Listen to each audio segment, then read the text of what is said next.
শুভ সকাল বন্ধুরা, কেমন আছো তোমরা সবাই? আশা করছি সবাই খুব ভালো আছো, আর যে যেখানে আছো সুস্থ আছো। তোমাদের ভালোবাসার আশীর্বাদে আমরাও সবাই কিন্তু ভালো আছি। তো আজকে হচ্ছে মঙ্গলবার, আর এখন বাজে সকাল 7টা। তো এখন থেকে তোমাদের সাথে ব্লগটা আমি শেয়ার করছি। তো ঘুম থেকে তো উঠেছি 5টার সময়, কিন্তু ওঠার পরেই বসেছিলাম সেলাই মেশিনের কাজে, কারণ আগের দিন থেকে আবার আমি কাজ শুরু করেছি। হয়তো তোমাদেরকে আগের দিনের ব্লগে আমি বলেছি, হয়তো নাও বলতে পারি, আমার ঠিক মনে নেই। তো যাই হোক, কালকের থেকে আবার অনেক দিন পর মেশিনের কাজে বসলাম।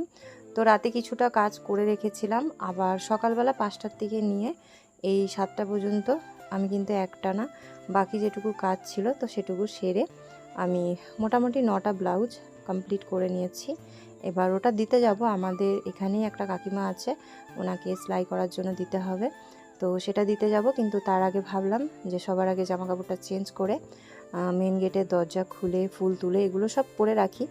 কারণ পুচকুসোনা এখন স্কুলে যাবে, তো যতক্ষণ না বেরোবে ততক্ষণ আর আমি বেরোবো না। শুভ যেহেতু স্কুলে যাচ্ছে না, তো পুচকুসোনাকে ওই দিতে যাবে, আর ও দিতে যাবে যখন, তখন আমি ব্লাউজগুলো দিয়ে আসব। আর তাছাড়াও কিছু কাজ আমার আছে, যেরকম থালা বাসন ধোয়া, আর তার সাথে উঠোনটা ঝাড় দেওয়া।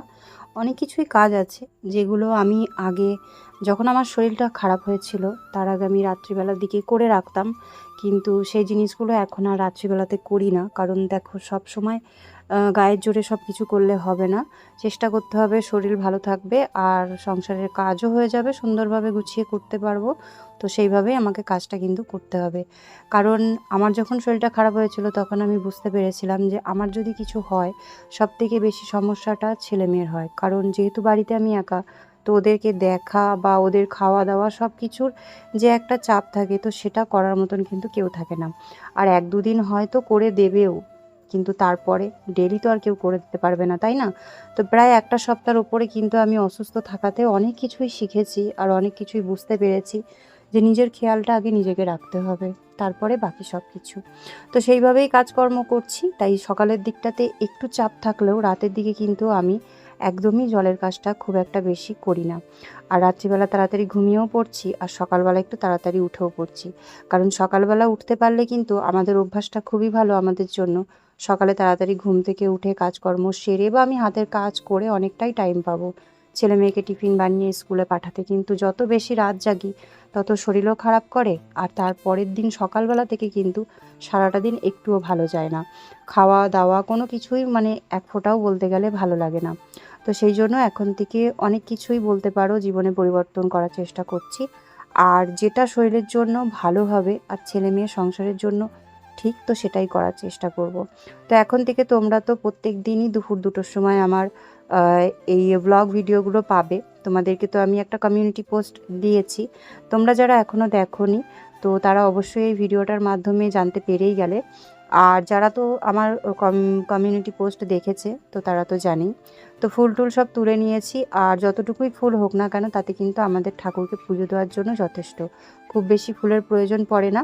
আর যখন গাছে অনেক পরিমাণে ফুল হয় তখন তো ঠাকুরের সিংহাসন একদম সুন্দর করে ভরিয়ে সাজিয়ে পুজো দিই। ওদিকে দেখো, তোমাদের সাথে কথা বলতে বলতে কিন্তু আমার বাইরে সব বাসি কাজকর্ম হয়ে গেছিলো। তারপরে পুচকুসোনাকে স্কুলে পাঠিয়ে শুভর সাথে পাঠিয়ে দিলাম, আর আমিও চলে গেছিলাম ব্লাউজের কাজগুলো দিয়ে এসে তারপরে এই যে ঘরে এখন বিছানাটা তুলে নিচ্ছি। তো প্রচুর পরিমাণে গরম, বাইরে রোদ্দুর সেরকম একটা নেই। সকাল থেকেই দেখছি ওয়েদারটা বেশ ঠান্ডা ঠান্ডা, বাইরের দিকটা থাকলেও একটা যে চাপা গরম সেটা কিন্তু রয়েছে। ঘরের ভিতরেও প্রচুর পরিমাণে গরম লাগছে। সকালে ঘুম থেকে উঠেই আমি বাসি নাইটিটা চেঞ্জ করে নিয়েছিলাম, কারণ আমি ঘর থেকে মানে যখনই বেরোই, মানে আমাদের তো এখন ঘর অ্যাটাচ করা হয়ে গেছে তোমরা জানোই, যখনই প্রথমে ফার্স্ট আমি ঘুম থেকে উঠে বাথরুমে যাই তখনই কিন্তু আমি নাইটিটা চেঞ্জ করে নিই। তারপরে কিছু বাসি কাজকর্ম করার পরে ফের আবারও নাইটি চেঞ্জ করি।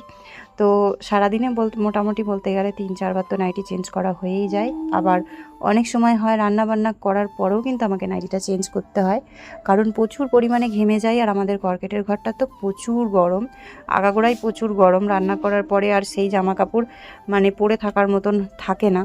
তো যাই হোক, আমি দেখো এখন মানে বাধ্য হয়ে ফুল হাতা একটা নাইটি পরেছি, যেটা পরে একদমই থাকতে পারছিলাম না, অসহ্য লাগছিল, কিন্তু কিছু করার নেই। আমার একটা নাইটিও ঠিক করে শুকায়নি। আর এখন লাস্ট মুহূর্তে এই একটা নাইটি আছে যেটা আমি না পরলে নাহলে আমাকে চুড়িদার কিংবা শাড়ি পরতে হবে, যেটা পরা এখন গরমের মধ্যে খুবই কষ্টকর। তো আমার তো বিছানাটা তোলা হয়ে গেছে, আর এদিকে বিছানাটা ভালো করে ঝেড়েও আমি একদম চাদরটাকে ভালো করে টান টান করে দিচ্ছি, যেটা মানে দিনে 2-3 বার তো করতেই হয়। আর বাচ্চা কাচ্চা যখন বড় হয়ে যায় তেমন একটা বিছানাপাতি নোংরা হয়ও না, ওরাও পারে একটু ঝেড়ে টান টান করে বিছানা চাদরটা ঠিক করে দিতে। তো আজকে সকালবেলা শুভকে হঠাৎ করেই স্যার পড়াতে আসবেন বলেছেন, তো সেই কারণেই বলতে গেলে শুভ আজকে স্কুলে যেতে পারেনি, কারণ স্যারের একটু পারিবারিক সমস্যা আছে, যার কারণে উনি টাইমিংটা একটু অ্যাডজাস্ট করে ওদেরকে পড়িয়ে দিচ্ছে। কারণ এখন যেহেতু ক্লাস 10-এ পড়ে, তো একদমই বলতে গেলে মানে টিউশনগুলো ছুটি করলে হবে না, কারণ এই মুহূর্তে স্কুলে যেরকম যাওয়াটা দরকার সেরকম কিন্তু টিউশন ক্লাসগুলো করাও কিন্তু খুবই দরকার। তো সেই কারণেও আমি কিছুটা এই ঘরটাকে একটু ঝটাপট পরিষ্কার করে দিচ্ছি। তো ঘর দুয়ার দেখবে একটু টিপটাপ পরিষ্কার করে রাখলে না নিজেরও খুব ভালো লাগে। আর যেহেতু এখন আমি রান্নার দিকে যাব, তো সেই জন্য এই কাজটা যদি আমি কমপ্লিট করে দিতে পারি তাহলে আমার একটা পিছু টান কিন্তু কমে যাবে। তো ঘরটা বলতে গেলে বিছানা টিছানা সব আমার পরিষ্কার করা হয়ে গেছে। আর এইদিকে আমি দেখো এখন শুভ আর আমার দুজনের জন্য ছাতুর শরবত করছি।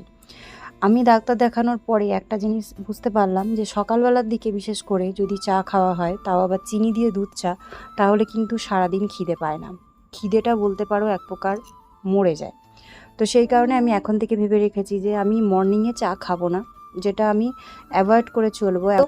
সন্ধেবেলার দিকটা আমি অল্প করে একটু চা খেতেই পারি, বা যদি অনেক সময় হয় না আমাদের একটা ক্রেভিং টাইপের হয় যে হ্যাঁ এই খাবারটা খাওয়ার জন্য কিন্তু খুব মন করছে, তো সেই টাইমে হয়তো বাধ্যতামূলক চাটা খেতে হবে। তবে যেই জিনিসটা ঘরে থাকবে না সেই জিনিসটা দেখবা খাওয়ার ইচ্ছা থাকলেও কিন্তু খাওয়া হয় না, কিন্তু থাকলে পরেই কিন্তু খাওয়া হয়ে যায়। তো সেই কারণেই আমি এখন বলতে পারো বেশ কিছুদিন ধরে কিন্তু মানে এক প্রকার বলতে গেলে চাটাকে অ্যাভয়েড করছি মর্নিংয়ের দিকটা।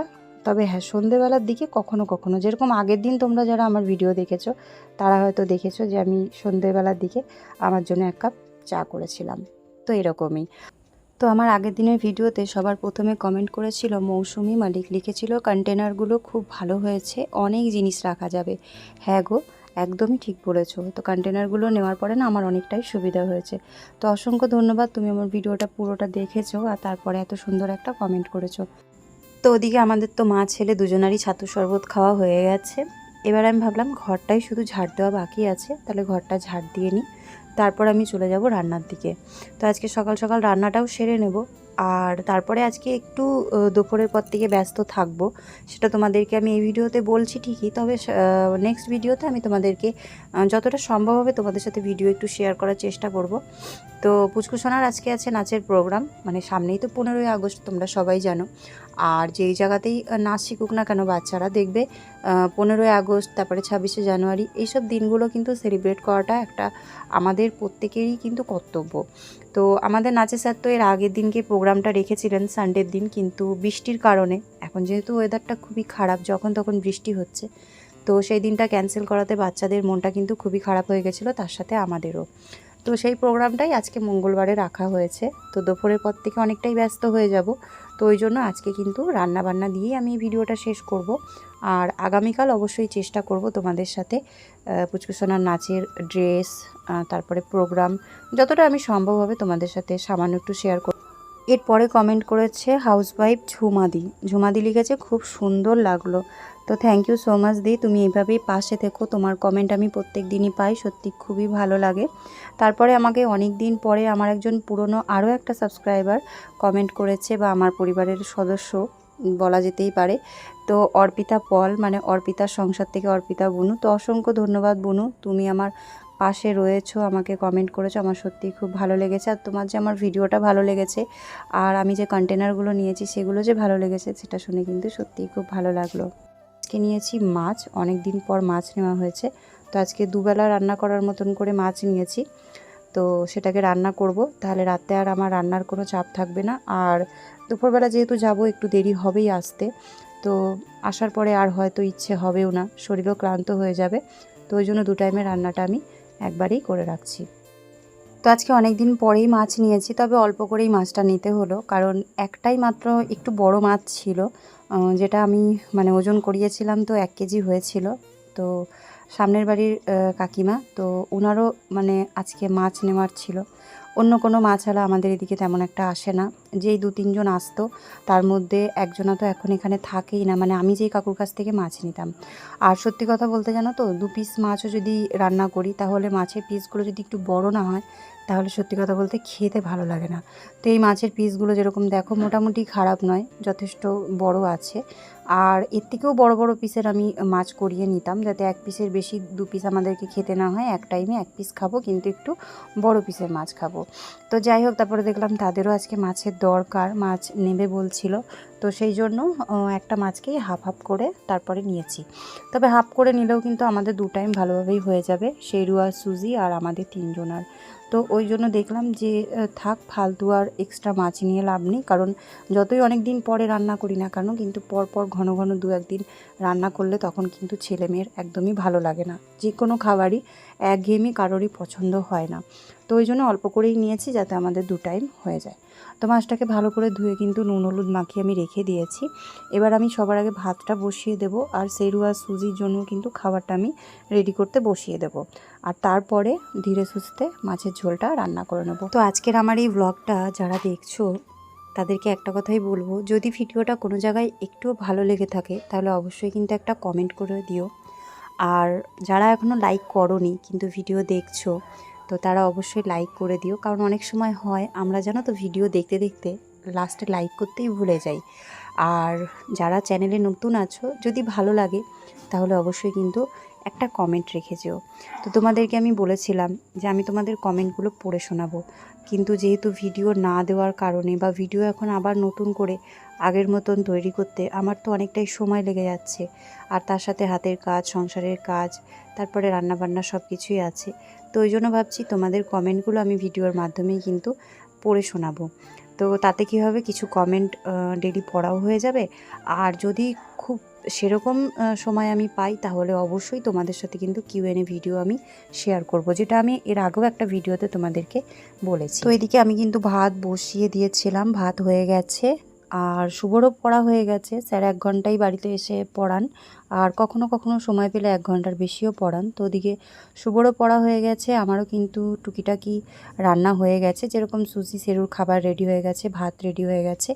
এদিকে আমি মাছ ভাজাটা করছি, আর মাছ ভাজা করার পরে কিন্তু এখানে আমি দেখো যা কিছু সবজি কেটেছিলাম, তার মধ্যে উচ্ছেটা কেটেছিলাম শুধু ভাজা করব বলে নুন হলুদ দিয়ে, আর তাছাড়া গাজর আর ওল, আলু, এগুলো কিন্তু আমি কেটেছিলাম মাছের ঝোলে দেবো বলে। তো এর আগে একদিনকে আমার শরীর খারাপ থাকা সত্ত্বেও আমি গেছিলাম বাজারে। তো বাজারে গিয়ে কিছু সবজি এনেছিলাম, তো তার মধ্যে কিছুটা ওল আমি সেদ্ধ করে খেয়েছিলাম, গাজর সেদ্ধ করে খেয়েছিলাম। তো এখন যে বাড়তি ওল আর গাজরটা রয়েছে, তো ভাবলাম শুকিয়ে যাচ্ছে, পয়সা দিয়ে কষ্ট করে মানে কি বলবো, জিনিস কিনে এনে তারপরে ধরো আমি ডেলি বাজার যেতেও পারি না, কখনো কখনোই যাই, সেই জিনিসটা ফেলে দিতে যে কতটা কষ্ট হয় সেটা তোমরা প্রত্যেকেই বোঝো। তো আমি সেই জন্য ভাবলাম যে মাছের ঝোলেই আজকে দিয়ে খাই, কারণ এখন তো মাছের ঝোল ছাড়া তো আর কিছু করছি না।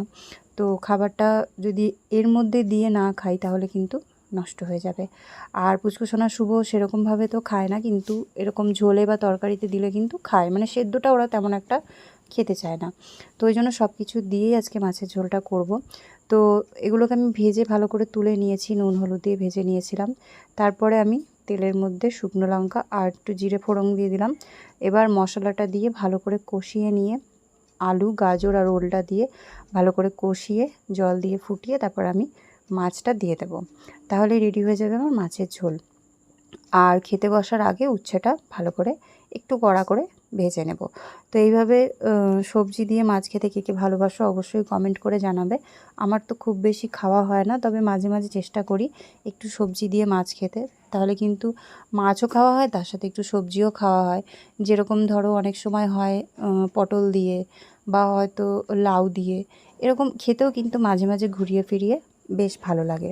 তো আমার কালকের ভিডিওতে শর্মিলা মহাপাত্র লিখেছিল খুব সুন্দর। তো অসংখ্য ধন্যবাদ, তোমার আমার ভিডিওটা ভালো লেগেছে, কমেন্ট করেছো, আমি সত্যি খুবই হ্যাপি।